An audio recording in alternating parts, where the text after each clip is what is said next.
L'histoire sans complexe, le podcast qui pose toutes les questions sans exception. Hériter, c'est recevoir.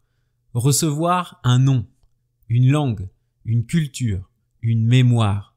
C'est s'inscrire dans une lignée, une continuité qui dépasse l'individu et forge les peuples. Toutes les civilisations se sont construites sur des récits. Toutes les nations ont chanté leurs origines, exalté leurs héros, transmis leurs mythes. Refuser cela, c'est nier l'évidence. L'homme a besoin de racines pour avancer. Certains, au nom d'une idéologie froide et abstraite, voudraient effacer ces récits, les enterrer sous le poids du doute, les dissoudre dans un relativisme stérile. Ils se trompent lourdement, car partout où l'on a voulu abolir la mémoire, broyer les héritages, inventer un homme nouveau, le résultat fut tragique. L'histoire en témoigne. Déraciner un peuple, c'est le condamner.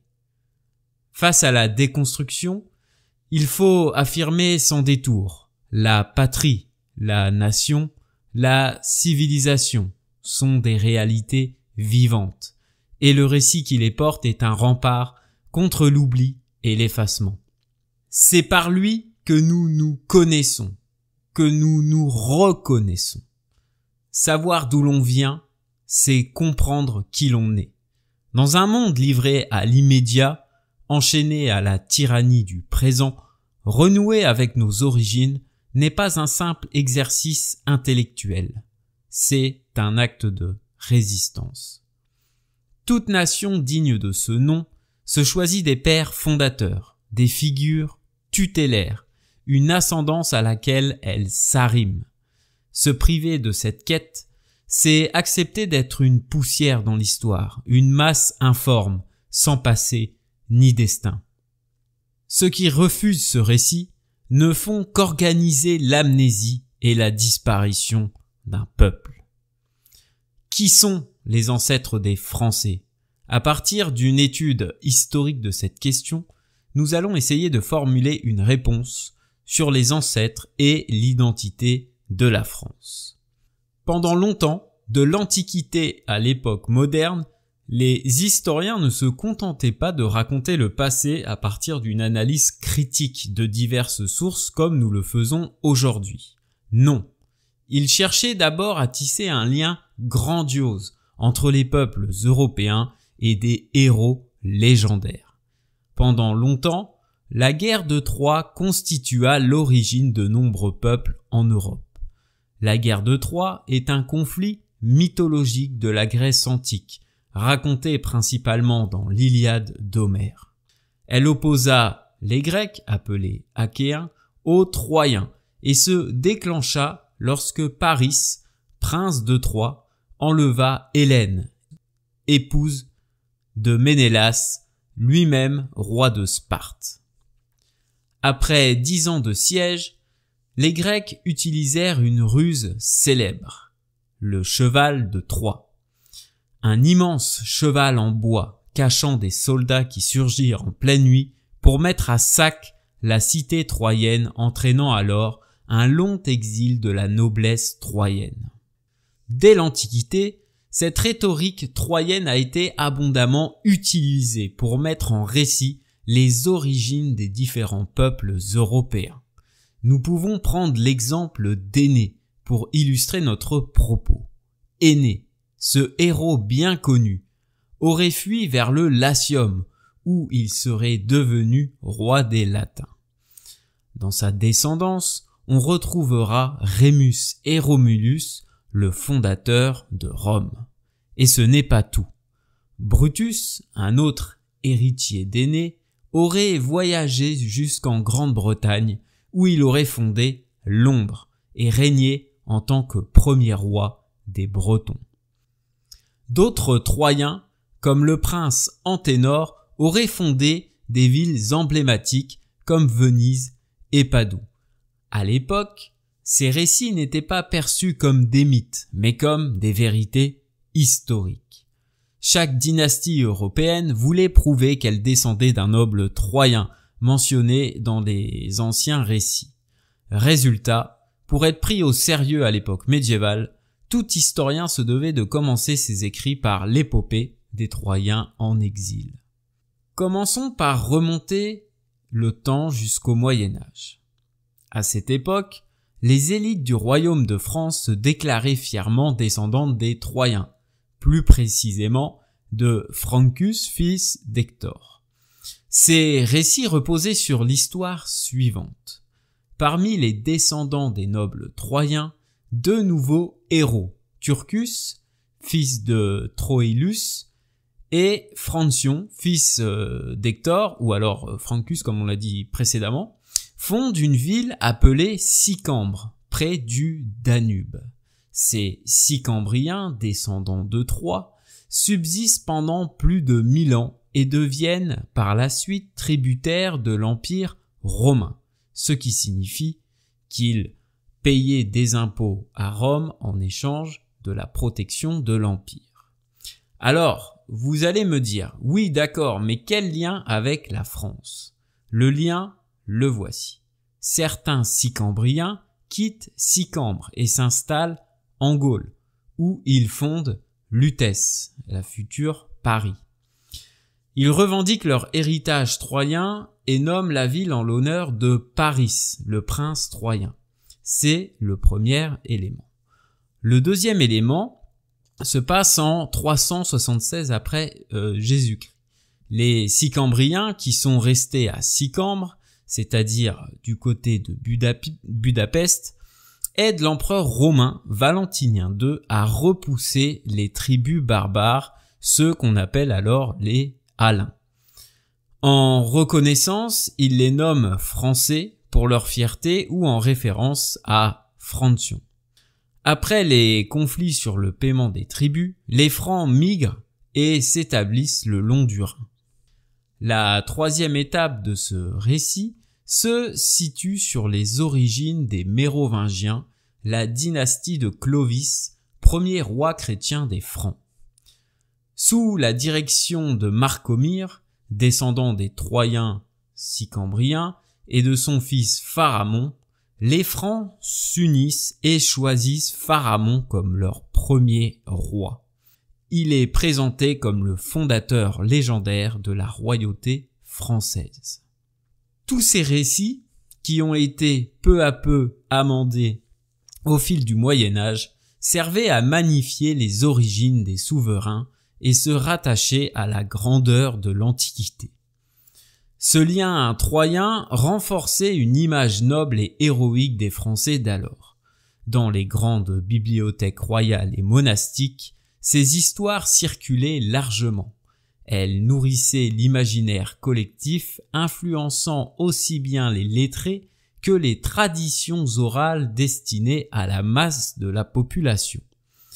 Pour conclure cette partie, nous pouvons affirmer que le mythe troyen, grâce à sa puissance symbolique, incarne l'idée de la continuité d'un peuple.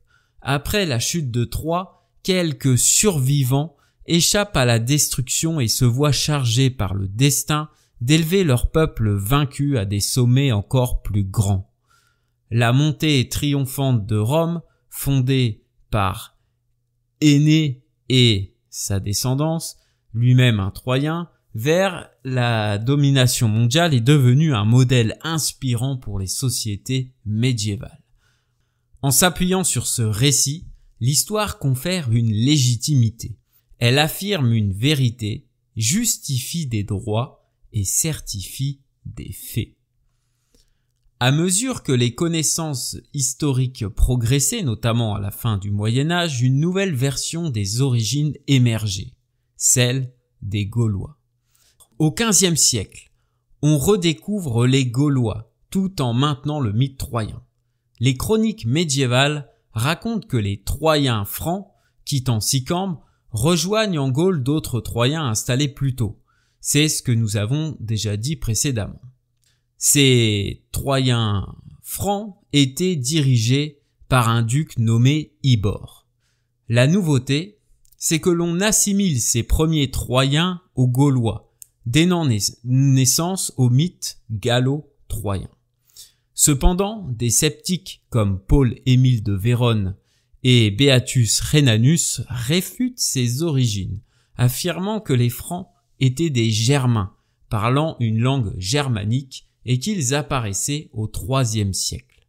Cette version germaine de l'identité française suscite des réactions indignées, surtout dans le contexte de rivalité entre François Ier et Charles Quint pour la conquête du titre d'empereur du Saint-Empire romain germanique, et conduisent à un retour en force du mythe troyen pour défendre l'identité française suite à la défaite de François Ier. Avec l'arrivée des XVIIe et XVIIIe siècles, les réflexions sur les origines prirent une nouvelle direction. On s'éloigna peu à peu des héros antiques pour s'intéresser au concept émergent de race et de peuple, marquant une transition vers une vision plus scientifique et politique des origines françaises. Ainsi, à travers les siècles, les récits sur les origines des Français ont évolué, mêlant fierté, mythe et réinterprétation pour répondre aux besoins de chaque époque. Le discours sur les origines gauloises des Français s'est véritablement imposé au XIXe siècle, à travers une recherche identitaire influencée par des enjeux historiques et politiques. Ce récit national a été popularisé par des historiens comme Amédée Thierry qui, en 1828, présentait les Gaulois comme des ancêtres directs de la majorité des Français. Il disait ceci: « Il est absurde de donner pour base à une histoire de France la seule histoire du peuple franc. C'est mettre en oubli la mémoire du plus grand nombre de nos ancêtres, de ceux qui mériteraient peut-être à un plus juste titre notre vénération filiale. » De son côté, Henri Martin poursuivit cette idée en établissant une continuité morale et symbolique entre la Gaule et la France contemporaine du XIXe siècle. Il disait ceci: « Le caractère des Gaulois a subsisté chez nous tous, comme leur sang a passé de génération en génération jusque dans nos veines. Il y avait en eux beaucoup de choses diverses et contraires. Ils étaient enthousiastes et moqueurs, mobiles en apparence, obstinés au fond, sociables et querelleurs, faciles à vivre et intraitables sur le point d'honneur, généreux et envahissants, cruels à la guerre et sensibles aux plaintes des malheureux, et toujours prêts à secourir le faible contre le fort. Éloquents dans les assemblées, ils aimaient les combats de la parole comme les combats de l'épée, et ils n'avaient aucune peur de la mort. » Cette idée des ancêtres gaulois fut largement diffusée grâce au manuel Lavis que tout écolier se devait d'apprendre à partir de la fin du XIXe siècle jusque dans les années 1950. Voici comment était racontée l'origine des Français. Il y a 2000 ans, notre pays s'appelait la Gaule. Les Gaulois étaient des barbares, mais ils étaient braves, intelligents et gais. Ils aimaient à bien parler et à entendre bien parler, et ils étaient toujours curieux d'apprendre des nouvelles. À la guerre, ils attaquaient l'ennemi avec impétuosité. Ils marchaient et combattaient sans discipline et, quand ils étaient vaincus, ils se décourageaient facilement. La Gaule fut conquise par le Romain Jules César de l'an 58 à l'an 50 avant Jésus-Christ, malgré la vaillante défense du Gaulois Vercingétorix, qui est le premier héros de notre histoire. Les Romains possédèrent la Gaule pendant environ 400 ans. Comme ils étaient très civilisés, ils civilisèrent les Gaulois. À partir de maintenant, nous allons poser la question suivante. Les Gaulois sont-ils les ancêtres des Français, comme le prétendaient les historiens du XIXe siècle? En lisant les textes anciens, on découvre que ce que les Romains désignent par Gallia correspond à ce que les Grecs appellent celtique. Il s'agit d'un vaste territoire s'étendant de l'océan Atlantique jusqu'à la région de Budapest. Dans la guerre des Gaules, un récit où César relate ses campagnes militaires menées entre 58 et 51 avant Jésus-Christ, César cherche à présenter ce territoire comme une entité cohérente et unifiée. Il divise cette région en deux parties. À l'ouest du Rhin, il identifie ce qu'il nomme la Gaule, et à l'est, il définit une zone qu'il appelle la Germanie. Il affirme avoir conquis la Gaule et s'être arrêté au Rhin, qu'il décrit comme une frontière naturelle délimitant ce territoire. Cependant, si l'on regarde les faits, cette idée de frontière ne correspond pas à la réalité. Le monde celte forme un ensemble culturel et géographique bien plus large, s'étendant sur environ 2000 km d'un bout à l'autre, sans véritable séparation nette comme César le prétendait. Les populations celtes, installées sur l'actuel territoire français, appelés Gaulois par Jules César, n'étaient pas des barbares comme il le prétendait.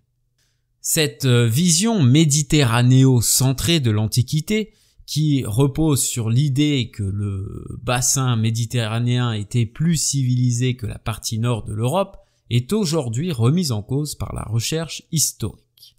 Le premier argument avancé est que les populations gauloises disposaient d'une économie agricole avancée. En effet, ils utilisaient des outils métalliques comme la faux, l'arère avec soc de fer et d'autres instruments améliorés pour exploiter les terres lourdes.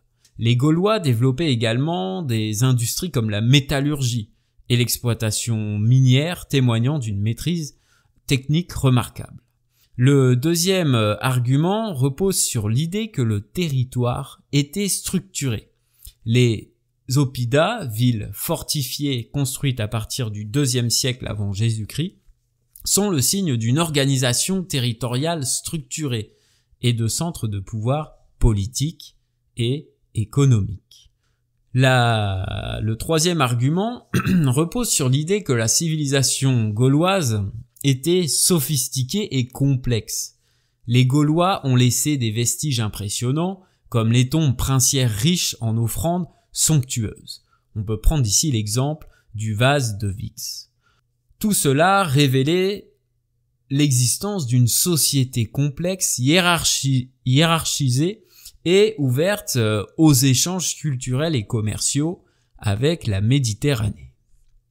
Le quatrième argument repose sur l'idée que la civilisation gauloise était une culture riche mais orale. Bien que les Gaulois ne disposaient pas d'écriture historique comme les Grecs ou les Romains, leur transmission orale de récits épiques et de poèmes montre une richesse culturelle propre.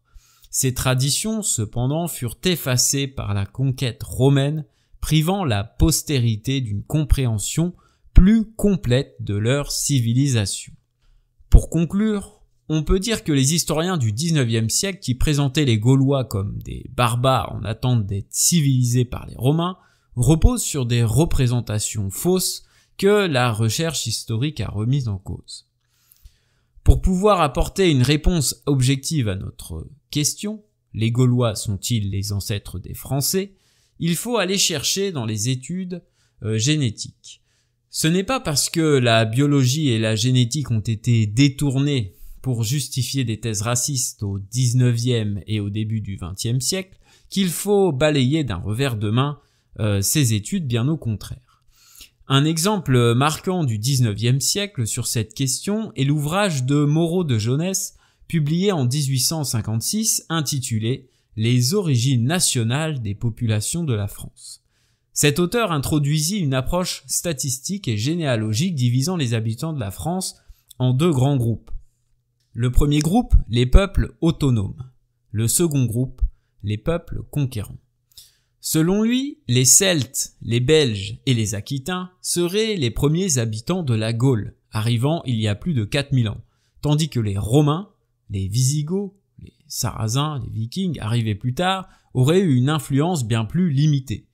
Ces théories se basaient sur une interprétation des textes anciens et l'onomastique, c'est-à-dire l'étude des noms propres, et ont contribué à fonder donc une vision raciale et biologique des origines françaises. Au XXe siècle, Après la Seconde Guerre mondiale, les théories raciales perdirent de leur influence. Cependant, les interrogations sur les origines des Français revinrent dans les années 1980, cette fois sous l'angle de la génétique des populations, avec des chercheurs comme Luca Cavalli-Sforza qui proposèrent la théorie de la vague d'avancée. Selon cette théorie, les populations agricoles originaires du Proche-Orient arrivées en Europe il y a environ 12 000 ans se seraient étendues de manière progressive en cercles concentriques, ce qui a eu pour conséquence la création d'une population homogène en Europe de l'Ouest. La France aurait donc été peuplée de manière continue, par vagues successives, à partir de l'Est. Nous n'avons en effet quasiment aucun ancêtre venu de l'Ouest, puisque le flux venait de l'Est avec les Indo-Européens. Au cours de cette révolution néolithique, entre 4000 et 2500 avant Jésus-Christ, le territoire de notre pays a vu sa population passer approximativement de 50 000 à 5 millions de personnes.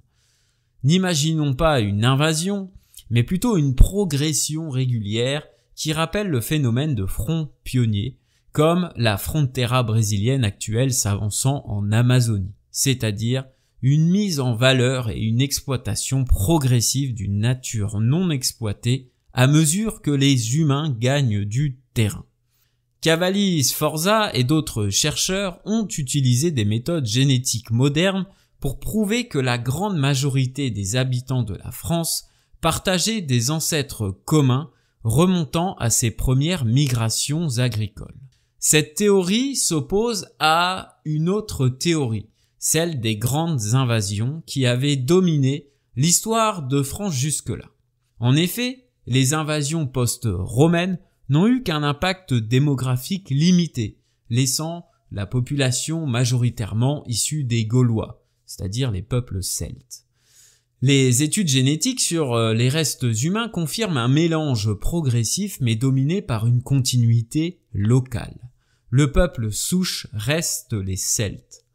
Les dernières recherches génétiques et archéologiques affirment donc que les apports des invasions germaniques, des Francs, des Visigoths, des Vikings bien qu'importants sur le plan culturel, ont été relativement modestes sur le plan génétique.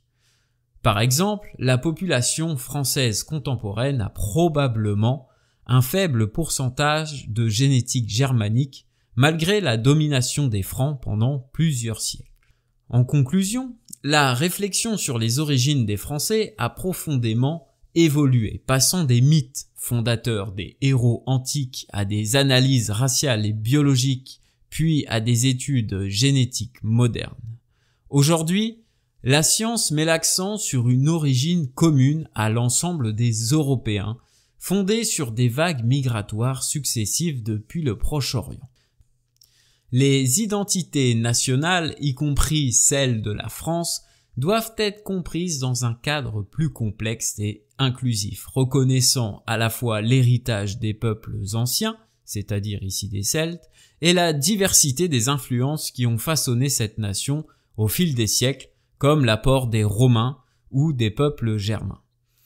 La théorie élaborée et renforcée au XIXe siècle selon laquelle les Gaulois seraient les ancêtres des Français est donc en partie vraie, mais elle mérite d'être nuancée si l'on veut être exact.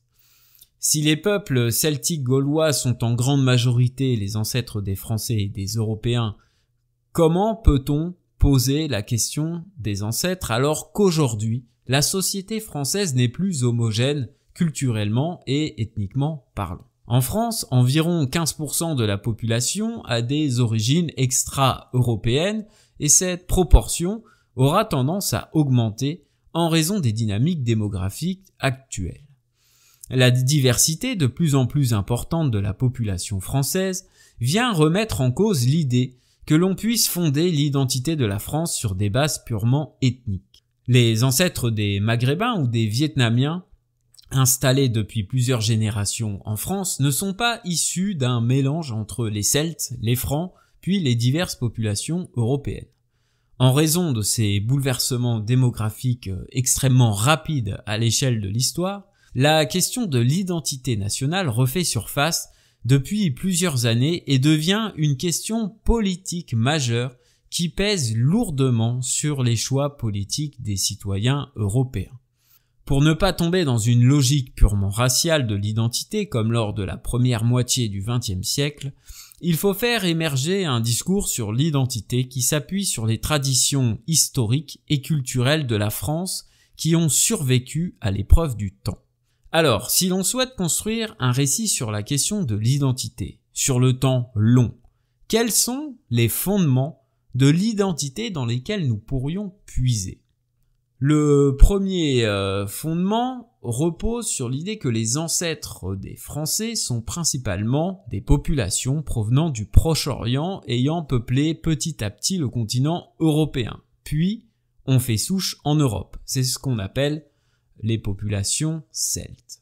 Le deuxième fondement est que l'histoire de France, comme celle de l'Europe, est marquée par la rencontre des peuples puissants. Les Celtes se sont mélangés, certes, avec les Romains, mais aussi avec les Germains, les Francs et les Vikings, créant une élite forgée dans la force et l'honneur. Ce brassage n'a jamais effacé l'identité profonde de chaque peuple, bien au contraire, il l'a enrichi sous la direction des plus méritants. Le troisième fondement explique que cette diversité, loin d'être une source de confusion, a trouvé sa cohésion dans la foi chrétienne. Un christianisme ferme et basé sur les dogmes de la foi qui a unifié les peuples européens sous un même étendard. L'Europe chrétienne a toujours su se redresser en se repliant sur des valeurs communes, sacrées, qui n'ont jamais laissé place à la dilution des identités, mais au renforcement de l'unité. Le quatrième fondement est basé sur la présence de l'héritage gréco-romain qui a été préservé avec ferveur par les élites de notre histoire et n'a jamais été perdu dans un bric-à-brac d'influences étrangères. C'est cet héritage qui a guidé nos révolutions, nos renaissances, nos triomphes, nourrissant la pensée politique et philosophique européenne, souvent réformée, mais toujours fidèle à son essence. En guise de synthèse, nous pouvons affirmer que la culture française n'est pas une invention moderne ou cosmopolite, elle repose sur un socle solide, forgé par le christianisme et l'héritage gréco-romain. Ces deux piliers ont créé l'Europe, ont fait la France, et leurs abandons seraient un suicide historique. Face à la crise actuelle de notre civilisation, c'est ce retour à nos racines, à notre passé, qui seul permettra de sauver nos nations.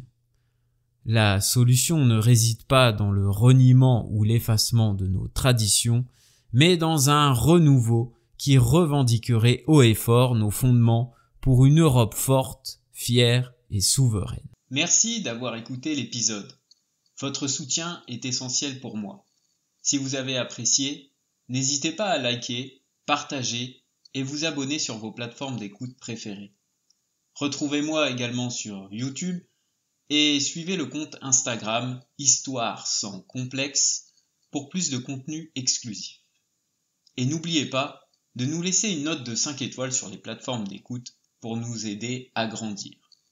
Merci encore et à très bientôt pour de nouveaux podcasts.